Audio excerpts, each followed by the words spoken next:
Rise and downfall of Jaguar Motors. Imagine if all the cars in the world were made in the UK and Brexit uncertainty was only your fourth or fifth biggest worry.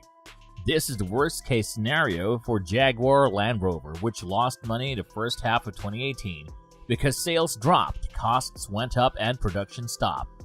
Since Tata Motors bought the struggling Land Rover SUV and Jaguar sports sedan brands from Ford Motor in 2008, JLR has done well in the business world. Ralph Speth, the former BMW executive who was hired to turn around the British company, JLR, says that at the time JLR was near bankruptcy. Welcome to Money Magnets. In today's video, we will tell you everything about the rise and downfall of Jaguar Motors. But before we start the video, make sure you hit that subscribe button and ring the bell icon for more updates. JLR's German premium competitors almost tripled sales from 241,000 in 2011 to 604,000 in 2017. JLR has made a lot of money off the growing demand for SUVs around the world. It has set record profit after record profit, with a high of £2.6 billion or 2.9 billion euros in 2015 financial year. Now fast forward to 2018, the company lost £354.1 million in the first half of its fiscal year in 2019, and this led the S&P Global Ratings to lower the credit ratings of Tata Motors and JLR, saying that JLR's profits were lower than expected. In response, JLR plans to cut costs by laying off workers and cutting its research and development budget. JLR has already cut back on production and cut the number of contract workers because of falling sales. One of its four assembly plants in the UK is more likely to close, and the stumbling Jaguar brand will probably have to make a big change as a result. Tata Motors publicly supported its troubled UK subsidiary, JLR, just before Christmas when rumors were flying about JLR's future. Tata Motors and JLR chairman Natarajan Chandrasekaran said in an email in December 24 that the rumors of Tata Motors wanting to sell its stake in JLR or stop making Jaguar cars are not true. We have great faith in the potential of JLR's distinctive premium products and brands, as well as in JLR's design and engineering capabilities, he said. During the company's second quarter earnings call in November, JLR's chief financial officer Ken Gregor told analysts that the sharp drop in profits was due to China. It's always the hardest thing to do, he said. Gregor said that falling consumer confidence and changes in import tariffs were to blame for the 44% drop in JLR sales in China during the quarter. As a result, JLR drastically cut production in the UK and at its joint venture plant in Changshu near Shanghai to reduce the number of unsold cars. Changshu has been closed for most of October, Gregor said. China was JLR's biggest market in 2017 with 146,399 sales, according to the company. When the Changshu plant opened in 2014, the Range Rover Evoque was the first model made there. The Land Rover Discovery Sport and long wheelbase versions of the Jaguar XE and XF sedans followed.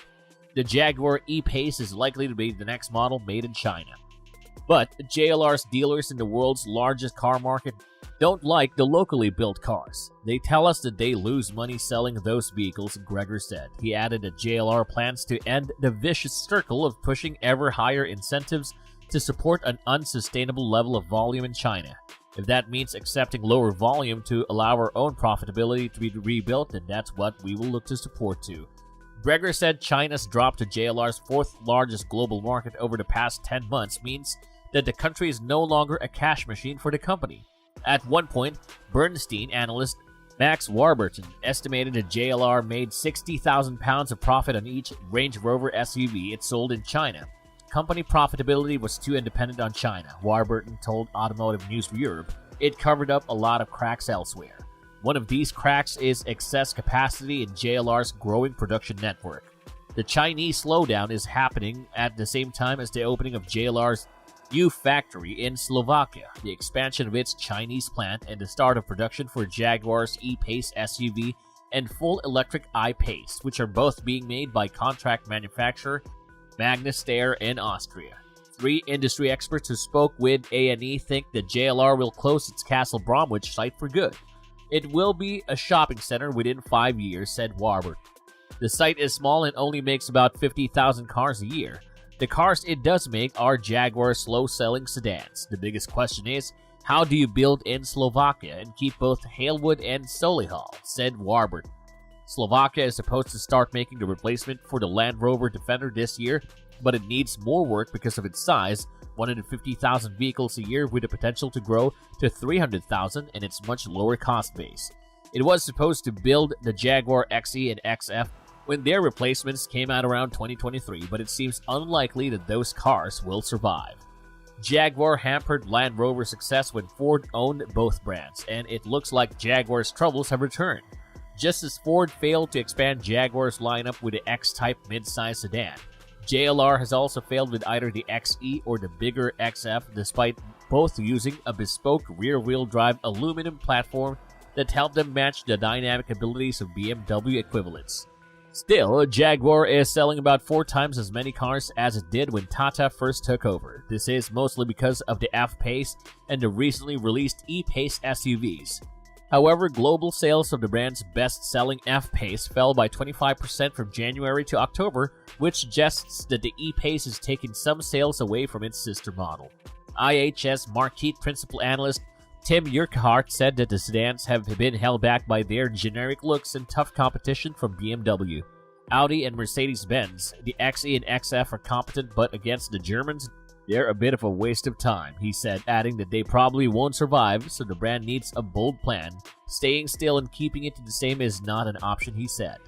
The bold plan is to turn Jaguar into an electric brand. It's definitely an advanced plan, and it's only a matter of time before it's signed off, said a person who knew about the situation but asked to remain anonymous.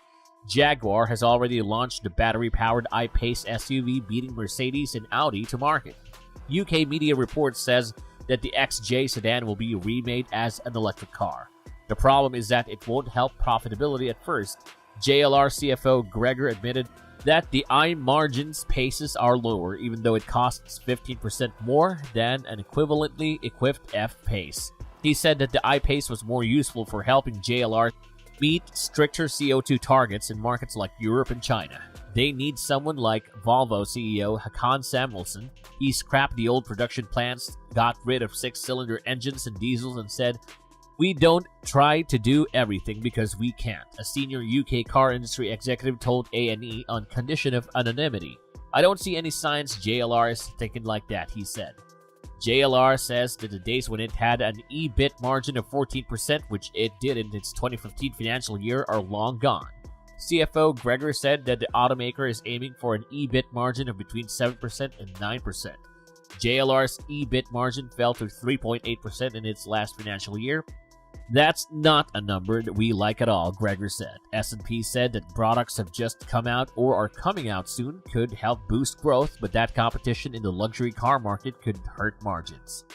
JLR's problems aren't unique. Global uncertainties, the shift to electric cars, and competing demands on tech investment are all lowering automaker profit forecasts.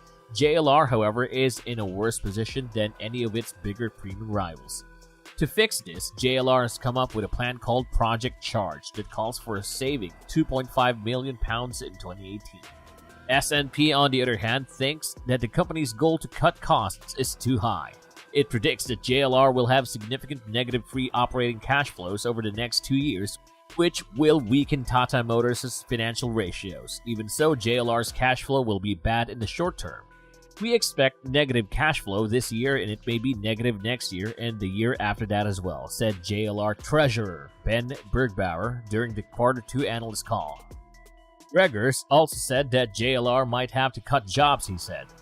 "The kind of cost cuts we want to make are really not possible without also cutting employment costs and employment levels.